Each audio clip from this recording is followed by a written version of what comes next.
Welcome to Beyond the Inbox, an e-commerce podcast brought to you by Drip. In each episode, you'll hear from top e-commerce marketers and founders who will reveal the customer-first strategies they're using to grow their sales, subscribers, and revenue. Now let's get into today's episode.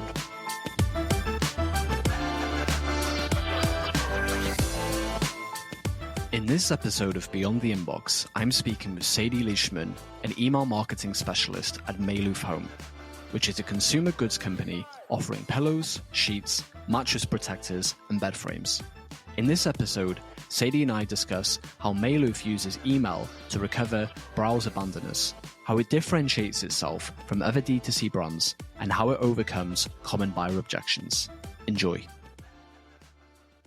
Sadie, I wanted to ask you, I know prior to working at Maloof, you worked in retail, and I wanted to ask you how working in retail informs the type of marketing that you're doing at Maloof today. Yeah, so working in retail, I learned a lot about customers. I was working with them face to face. And so I think that has definitely strategized my take on marketing and realizing that customer and customer experience is the focus of marketing. And especially going into post-COVID era, a lot of people have a lot of choices if they want to purchase online, purchase in store. And so if we're able to make an experience that meets a customer, no matter where they're at on the purchase decision, I think that that's the marketing that I most align with. One thing that really stood out for me about Maloof is how active it is with its email marketing. And I know we'll dig into that more in this interview, but I wanted to ask you, can you talk me through Maloof's creative process for running email campaigns? Are you taking inspiration from other brands? Are you meeting as a team and discussing the types of campaigns you can run? Can you tell me more about that? For sure, yeah. Maloof is really unique in the fact that we have in-house creative teams. So it's really easy to collaborate with our copywriters and our designers and even our video and photo, which we don't use as much for email. But for email specifically, usually the process starts with a marketing and sales kickoff to determine strategy and goals, or a hole that we see in our email strategy. And then after that, I will take that strategy or goal to our creative teams and work with them to see how we can accomplish that in a way that's engaging, focuses on the customer, and meets our goals strategically. So I would say that after that conversation, it's a lot of back and forth of the creative teams implementing emails that they think are engaging, and my opinion and strategy popping in for email best practices. And then I think one thing that we've been able to use incredibly well is A/B testing to see what our customers are enjoying and what they're engaging with, and then continuously updating and honing in on what is performing. So does that answer your question? Yeah, I would love to dig into that a little bit more. What are some of the surprising findings that you found from running A/B tests? Yeah, I would say email marketing has their standard, checkbox things of having a call to action above the fold of the email, a few other things that you just assume are standard. And our creative teams came forward and just asked if we could test on certain emails having a call to action below the fold so that we could better tell a story and have more engaging headers. And in some of those emails, we were actually able to see a higher engagement rate and higher click rate because the copywriting team and the design team were able to lay out that initial header in a way that really spoke to customers before we were calling them to an action to either visit our store or learn more. Are you striking a balance between, for instance, I know you recently ran a campaign promoting President's Day, and I know on another channel in the past you have run a campaign where you talked about the Bediverse and you had this video on April Fool's Day, and I wanted to ask you, where are these ideas coming from? Is it a combination of popular holidays that you can run campaigns? Is it trends that you're playing on? Can you talk more on that? Yeah, I think it's a mix of both. We definitely, every April Fool's Day, Maloof will launch an April Fool's video. And so that is stuck with that specific holiday. And that has centered a lot around the idea that in the channel that we mostly send that video through, which is our specialty retail channel, we are seen as a disruptor or innovator in the industry. And so that April Fool's video helps to lean into that brand ideal of being innovative and bringing products forward that are so good you wonder if they're real. And so for April Fools, we bring forward videos that aren't real, but are so close to being real that maybe our specialty retail customers think, wow, that's crazy that they would be doing that, and then realize that it's April Fools. But a lot of those ideas come from our video team here in-house. And I think it's a great way to, one, engage customers. It's brand building for our D2C or e-commerce brands. And then it's also a great way to show our capabilities in-house for that specialty retail department to say, hey, partner with us and work with us. And we're able to use tools to make these incredible April Fool's videos, but you can also use these with resources that we can provide you with these teams. I wanted to ask you this later, but I think it's a good segue. Mayloof competes with other D2C brands in the space, and how is Mayloof differentiating itself in a crowded market? You talked about April Fools and disrupting the industry, and what are some of the ways that you're doing that? Yeah, I think especially in the bedding and furniture industry, there are brands that, or you have to have a standard or a foundation.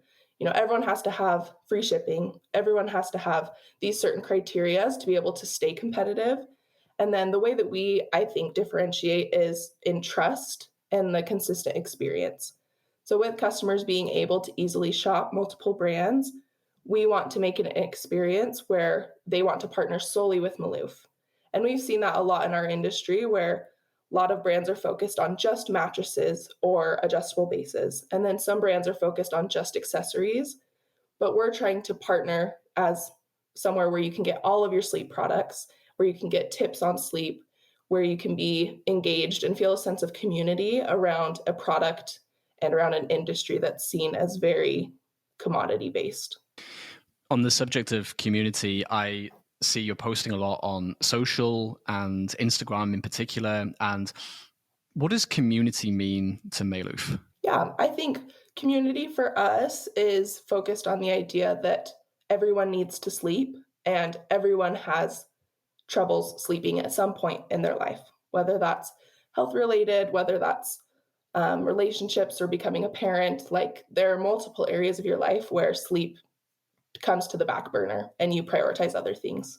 You know, it's a new job and you're working extra hours, and sleep is always the first thing that is to go off your plate. And so I think there's this common hope or common desire for good sleep and the ability that it can make to lead into other values of your life. You know, you have to have good sleep to be able to be a good employee and work well. You have to have good sleep to be a good athlete and train well. And so this community, I think, is focused on the idea that within sleep, you can do all of these other things that matter, whereas sleep might not be your number one priority at the beginning, but it leads to all of these things. And so I think focusing on the idea that we're all doing this together and it doesn't have to be boring, it doesn't have to be standard. You can really make it what you want and create an experience that fits your personality and what works for you.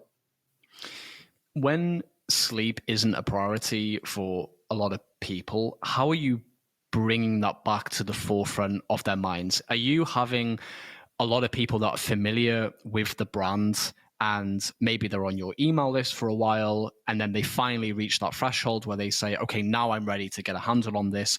What does that journey look like from prospect to customer to even lifelong customer and loyalist? Yeah, I think it comes a lot from the customer's experience. And I like to say that they do a lot of the work and we're just there to support them. But they have to have a realization that their sleep needs to be a priority. If we're just telling them that sleep's a priority and they don't think it's the case, then they aren't going to make the investment in a lot of the products that we have here at Mayloof. So our job is to support them in that journey, help them see the value of sleep in areas of their life that do matter, and then also just being continually on their mind, whether that is through email, through social, through PR and viral YouTube videos, so that when that aha moment of I need good sleep in order to live this life that I want to live comes, we're top of mind. I wanted to ask you about, and I think this is a good segue into this. You told me recently about a really interesting email workflow that you're running that involves browse abandonment Yes. and people browsing very early in the early hours of the night. Can you tell me more about that? Yeah. So it's a workflow that's kind of counterintuitive to your traditional browse abandon, where you see that they're shopping on your site and you remind them to come and shop right away. Usually the call to action in a brand abandon email is, or a browse abandon email is, okay, return to the site, keep shopping, buy whatever it is that you were looking at. But we found that we need to set ourselves as someone who prioritizes their sleep over any purchase that we could get in the wee hours of the morning. So the email basically says, we know it's late, we'll be here in the morning, so try and put your phone down, try and get some sleep, and we're here for products that are going to help when you wake back up. That's super interesting. Do you think showing that empathy is maybe a key differentiator versus other brands that are probably just pushing for the sale all the time? Yeah, I definitely think so. I think it shows that, like I said, we care about their sleep, and we know that if they're up late at night, they probably do need our products. And so we're referencing they can still shop them in the morning. But we understand that ideally we don't want them awake from 12 a.m. to 3 a.m. on their phone browsing. So, yeah.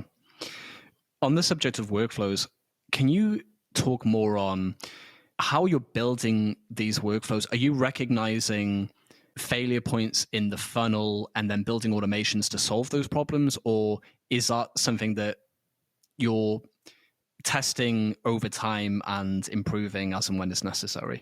yeah, I think there's some standard workflows that we have running that we're just constantly improving as necessary, that are a welcome series, cart abandon series, browse abandon, and a post first purchase. And I think those are standard kind of 4 pillars that you should always have running for workflows.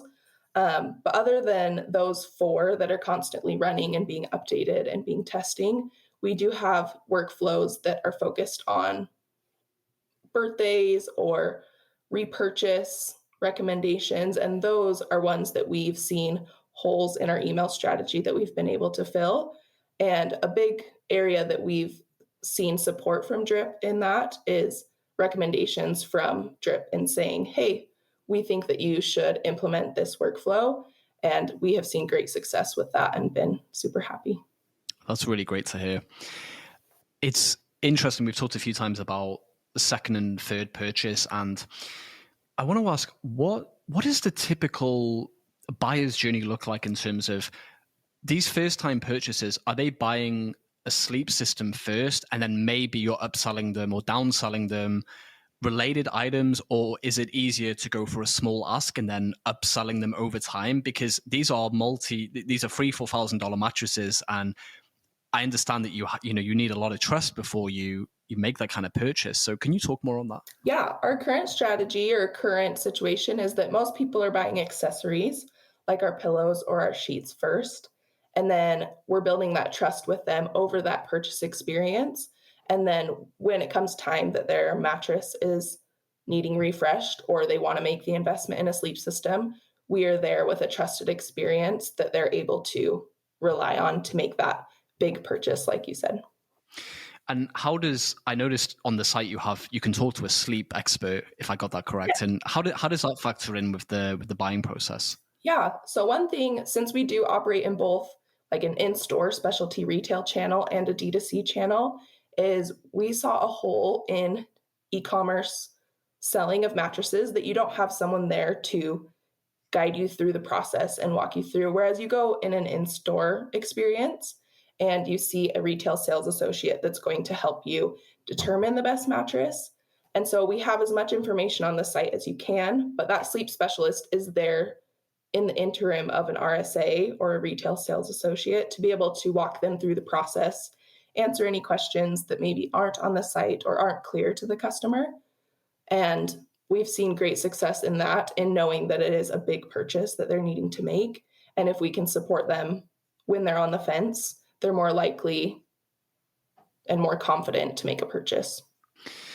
I speak to a lot of e-commerce founders and specialists, and what I always find fascinating is when they share objections potential buyers have to buying their products and services that you would never think of. And are there any unusual objections that people have when buying new mattresses that maybe you don't address on the site, and that's why you need a sleep expert to help them overcome those objections? Yeah.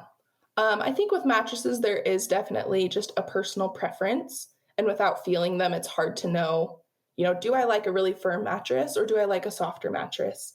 And am I going to like sleeping elevated with my head and my feet, or is that going to feel uncomfortable and weird to me? So I think that that's a big one with mattresses. I also think something that our sleep specialist team gets a lot is if our mattresses and adjustable bases are compatible with certain furniture pieces or areas that they have already in their home. Because we offer furniture, mattresses, and adjustable bases, but that sleep system can also be separated out individual products that they can bring into their home. So I think a lot of the questions revolve around, I have this headboard and this base, but I don't know if that's going to work if I buy this, $3,000 product. Yeah.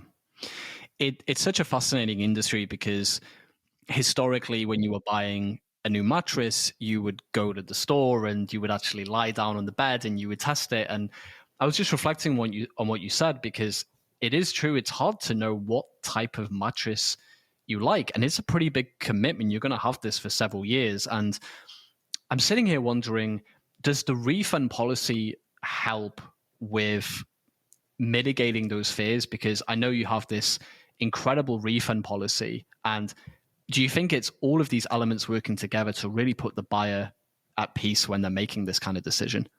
Yes, I definitely think so. It's a 100-night sleep guarantee, and that guarantee basically says if you buy this and it wasn't the right decision, we'll make it right. And I think that that's a standard in the industry.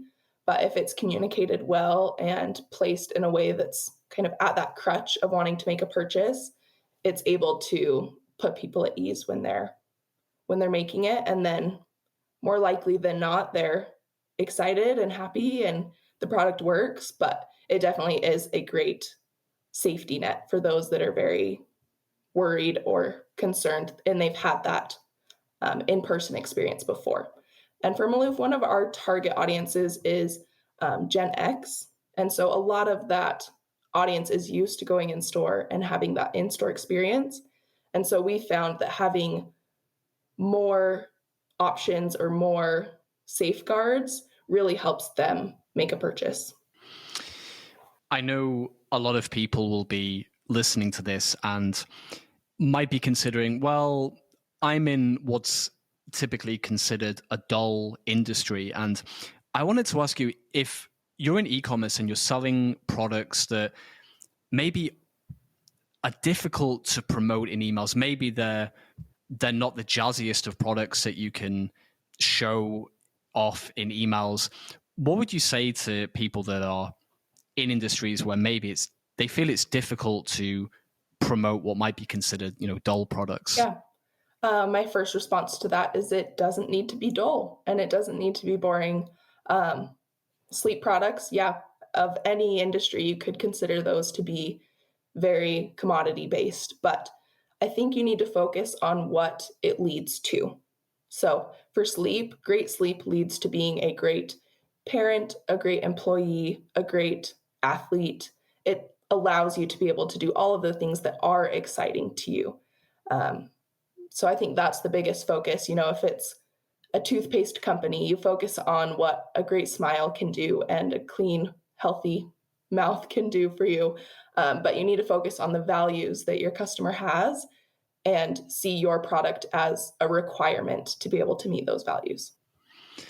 It's interesting. We spend a lot of time looking at different emails from different brands, from different industries. And it's funny that you mentioned toothpaste, because I wrote an email recently talking about a brand that ran a campaign on Valentine's Day, and they made fun of themselves saying, look, you're not going to give a loved one toothpaste on Valentine's Day, so why not gift yourself instead? And here's a link so you can go and do that. And I always appreciate when different industries don't take themselves too seriously. And I really feel like those are the type of brands that are worth investing in. For sure. Yeah, I think that is a great email campaign. And I'm sure that the customers that read it either did purchase or have a heightened connection to the brand. Yeah. You have, or Mailoof rather, has a lot of different channels that it's connecting with its audience on. Do you think email is the main channel that you're going to double down on this year? Are you looking to do more with email, or is there something else on the horizon that is exciting you more right now? Yeah, I definitely think email and SMS is another option that we've been seeing great success with, but email for sure, the opportunity to see data based on your customer history and make decisions based on that drives revenue is needed right now in a year where, companies are worried about consumer behavior and purchasing decisions. And so I definitely think email isn't going anywhere. And if anything, is number one for us this year. I wanted to ask you about that because I noticed in the footer of a lot of your campaigns, you have something called Text Club. And you're also, if I understand correctly, offering an additional discount, I assume, to incentivize more people to leave their email. I wanted to ask, what is the role of SMS in Mailoof's overall marketing strategy, and how are you using it in conjunction with email? Yeah. So SMS, I think, is a great way to target people with very timely information, whereas sometimes email, they don't get to their email inbox for a few hours. We feel that SMS is more instant in how it's received. And so we have SMS for, last day of sales or one day only sales, and a lot of new product launches where it's very timely. I don't think that it will replace email by any means, but it's a way for us to meet the customer where they prefer to hear from us. And some of that is SMS. So I think that's a great place to start wrapping up. Where can our listeners learn more about Mailoof? Yeah, so if you're wanting to see our D2C site and learn more there, it's maloofhome.com. So that's MALOUF and then home.com. Or in the footer of our D2C website, you can find our store locator and see any Maloof products in store there. Perfect. Well, I really appreciate your time today, Sadie, and I'm looking forward to seeing what Mailoof does in the coming weeks and months. Thank you. Yeah, we're excited.